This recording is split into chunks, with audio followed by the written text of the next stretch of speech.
அற்புதத்திற்கு முன்னால் விசுவாசம். Price the Lord.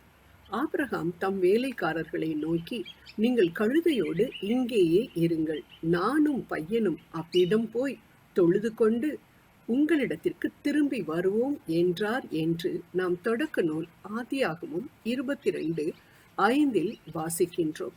ஆம் அன்பானவர்களே, விசுவாசத்தின் தந்தை என்று அழைக்கப்பட்ட ஆபிரகாமிடம் ஆண்டவர், உன் மகனை நீ பலி கொடுக்க வேண்டும் என்று சொன்ன பொழுது அவர் எந்த மறுப்பும் தெரிவிக்காமல் உடனே சரி என்று சொல்லி தன் மகன் ஈசாக்கையும் கழுதையையும் அதன் மேல் விறகு கட்டைகளையும் 2 வேலைக்காரர்களையும் கூட்டிக் கொண்டு சென்றார் என்று நாம் விவிலியத்தில் வாசிக்கின்றோம். 3 நாள் பிரயாணம். 3 நாளின் பொழுதும் அவர் தன் மகனை பார்க்கும் பொழுதெல்லாம் எவ்வளவு அழுதிருப்பார். ஐயோ, இந்த மகனை நான் இழக்கப் போகின்றேனே என்றெல்லாம் அழுதிருப்பார். ஆனால் 3 நாள் பிரயாணத்திற்கு பின்பாக அவர் அந்த மோரியா தேசத்து மலையை பார்த்தார் என்று நாம் பார்க்கின்றோம்.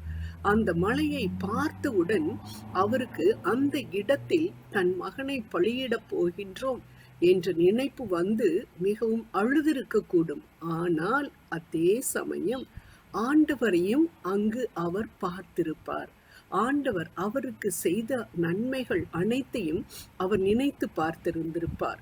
உன் தேசத்தை விட்டுவிட்டு வா என்று சொன்னவுடன் நான் மறுப்பு எதுவும் சொல்லாமல் கிளம்பி வந்தேனே, ஆண்டவர் என்னை மகா செல்வந்தனாக்கினாரே, அதே போல 100 வயதில் எனக்கு எப்படி குழந்தை பிறக்கும் என்று நினைத்த பொழுது, வானத்து நட்சத்திரங்களை பார், இவ்விதமாக உன் சந்ததியை பெருக்குவேன் என்று சொன்ன ஆண்டவர், வாக்கு மாறாத ஆண்டவர், எனக்கு வாக்கின் பிரகாரம் ஒரு மகனையும் இந்த மகனையும் கொடுத்தாரே, இந்த மகனை நிச்சயம் பலி கொடுக்க விட மாட்டார் என்று நம்பி, விசுவாசத்தினால் நம்பி, திரும்பவும் நான் வருவேன், அவனோடு திரும்பவும் வருவேன் என்று சொல்லும் விதமாக, நீங்கள் இங்கேயே இருங்கள், நாங்கள் திரும்பவும் வருவோம் என்று சொன்னார்.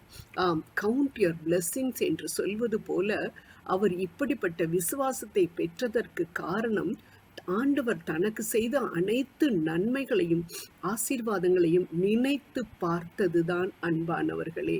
அதனால்தான் எபிரேயர் 11:19 நாம் வாசிக்கின்றோம், புனித பவுல் சொல்வதாக, இறந்தோரை கடவுள் உயிரோடு எழுப்ப வல்லவர் என்பதை அவர் உணர்ந்திருந்தார் என்று.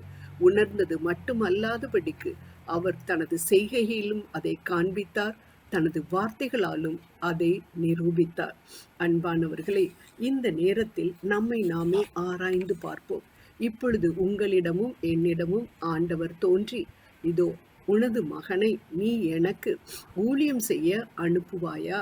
எத்தனையோ மக்கள் என்னை பற்றி தெரியாதபடிக்கு இருக்கின்றார்களே, அவர்களிடம் சென்று இயேசு நல்லவர் என்று மட்டும் சொல்லுவதற்கு உனது மகனை நீ எனக்காக அனுப்புவாயா, எனது வேலைக்காக அனுப்புவாயா என்று கேட்கும் பொழுது நாம் உடனே சரி என்று சொல்வோமா?